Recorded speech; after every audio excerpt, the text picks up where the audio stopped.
Hello, and welcome back to And Gaming Suite. This is your host Anthony, back with a new MMORPG game that has been the talk of the town.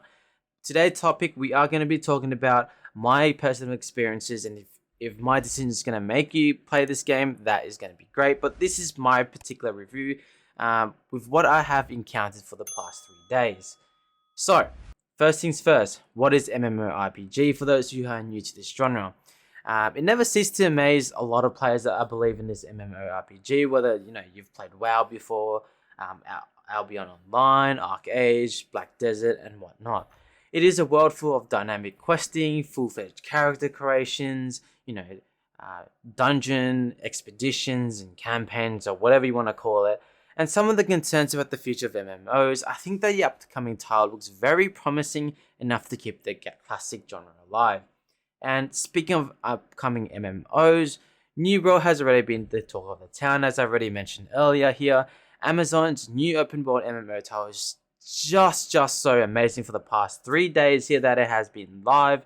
It has so much true potential for the future and the long term, whether you're going to be playing this game at a different point in time.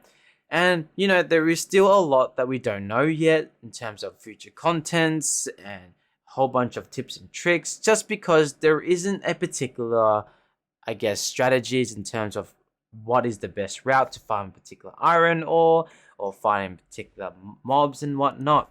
But before we get into the topic, make sure you guys hit that subscribe button. There is so many of you guys who haven't subscribed to my channel. Please make sure you guys subscribe to my channel. I do appreciate everyone who does view my videos. I do thank you so much. And, make sure you guys stay tuned, because I'm going to be posting so many new world content that's going to miss your eyes. So a little bit of background about the whole concept environment of New World here. So New World takes you to Adhanum, the world of dark powers that is driven by Azov, the most powerful substance that is known to have corrupted and plagued the living and the dead. But the desire to harness and use its power to gain eternal life has always kept the factions at war. Speaking of which, the world of Adhanum is filled with all sorts of bloodthirsty creatures roaming around the dark and desolate islands, and the brewing war and the ancients and the corrupted to take control of Azov has now spread to include more enemy factions, including humans, wildlife creatures of Adhanum, who call themselves the Angry Earth. So how is the gameplay? So the gameplay, the world and the visual matters a lot, but what matters the most in MMOs is the gameplay. And as far as I can tell you, the past 3 days, I got to give it to the developers, as they have made a great job at keeping things more leaning towards the classical MMOs with traditional features, trying to keep the servers up with long queues and whatnot. The game offers a fine combination of both PvP and PvE experiences with hardcore combat systems with little to no hand-holding whatsoever. Unlike most of the other modern MMOs, New World doesn't allow players to tab target their enemies. You have to manually target them regardless if you are using a range or a melee weapon. I totally dig this combat system, because most of the modern MMOs have killed the true essence of hardcore MMO combat that keeps you on their toes at all times. This active combat makes for an intense fighting experience that lets you use dodge, block, attack in a way that favors you most in the fight. And since many enemy factions have melee, range, and magical attack, it's only fair to expect a ton of player skills and abilities to overcome and tackle different attacks and objectives and whatnot. And since we are on the topic of player skills and ability, let's learn more about the character class. Now, this is where the game shines the most. New World gives you all the freedom in the world to whoever you want to be. There are no fixed classes, unlike any other MMOs, which have tank-specific classes, healing classes, and whatnot. You don't have to make several characters. Instead, the game encourages you to experiment and explore who you want to be and why you want to do the things you want to do. The game has an in-depth attribute system, which allows you to become more strong as you carry out different tasks, complete quests, and gather resources and kill enemies in the game. The attribute points help you perform one of the 3 main traditional MMM roles, which is tank, DPS, or healer, which again are not pre-imposed to you through the class system. As we quickly take a look through it now. Okay, so we're going to quickly look at the attribute point system here. There is strength, dexterity, intelligence, focus, and constitution. But please keep in mind that there is some classes, or not classes, certain weapons that do require both of you to have certain attributes, for example, strength and dexterity or strength and constitution. But I'll quickly get into the details of it now. So strength is, if you're using a melee weapon, you can get additional bonus attacks. So your sword, your axe, your hammer, your hatchet, your spear. And if you want dexterity, that can improve your damage for certain weapons as well, such as bows, hatchets, muskets.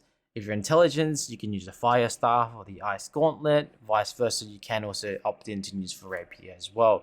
Focus is predominantly for healer class here, which improves your healing abilities, and constitution is pretty much your HP overall in the game. You can always respec this attribute, so don't be worried to do so. However, do keep in mind that the cost will incrementally increase over time as you do so. So now we'll quickly jump into the weapon mastery. So we will now look at the weapon mastery here. So when you go into your weapon mastery, which is located in your attribute profile, you have 3 main skills that you can use for each specific weapons, and each specific weapons have up to 6 skills that you can use, but you can only have 3 at a time. And you can always feel free to respec it based on you're running a PvE or a PvP setup build. I will do further builds on what I am currently running in the next video and so on. So we're going to quickly talk into the PvP options and the PvE options of New World here. Unlike any other MMOs, New World lets you choose to hop into the world of PvP by choice here. However, in order to play the PvP mode, one must reach level 10 and join a faction. There is 3 factions. There is the Syndicate, the Covenant, and the Marauders. The PvP mode is as ruthless as it gets. It kind of feels more of a cross-genre between MMO and Battle Royale, where you and your teammates or faction fight with a bunch of other factions to save your own territory, to capture other territories, and whatnot. The PvP mode also gives you a 10% increase in XP over the PvE option, as it is much harder to survive, and it takes a lot of skills to avoid and dodge all the other players, especially when they're in a group of 10. You also don't get to pick weapons off the floor when a player dies, but you do have to stick with your own weapon and try not to overuse them and ensure that they are repaired in time.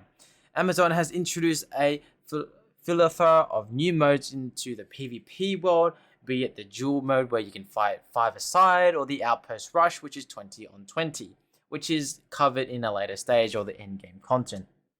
So, PvE mode. When we have PvE mode, which allows you to do a bunch of stuff, be it exploring the world with its breathtaking dungeons for puzzles and quests to complete, with challenging enemies and insane boss fights, there are a wild expedition to dip your toes into.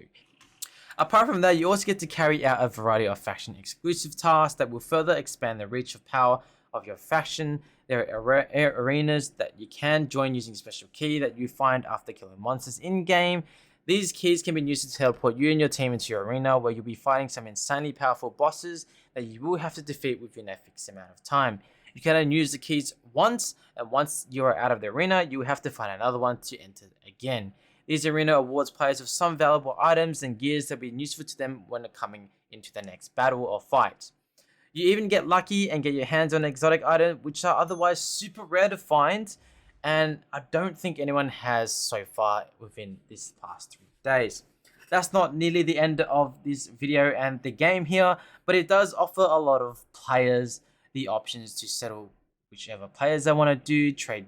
You can become a merchant if you wanted to. You could buy, sell goods, use them for gathering resources and crafting powerful items for your team, for your guild or your company, as you would say it, to become stronger. And then there are sieges, which are insane 50 on 50 battle between 2 settlements to capture each other's territory. The 2 parties involved in this capture, it's either you're attacking or defending the fort. The attackers will have to capture 3 points in order to take control of the siege, whereas the defenders will have to defend their fort for a certain period of time. Hopefully this will give you some idea of what New World is all about and why exactly so many people are going crazy over it. I will leave you to explore all the game's content on your own and share your experiences with the rest of us down in the comment section below. With that said, we have reached the end of the video. I hope you enjoy it, and if you did and want to learn more about New World and other exciting MMOs and other games in the future, make sure you subscribe and leave a like for this video to reach out for more people.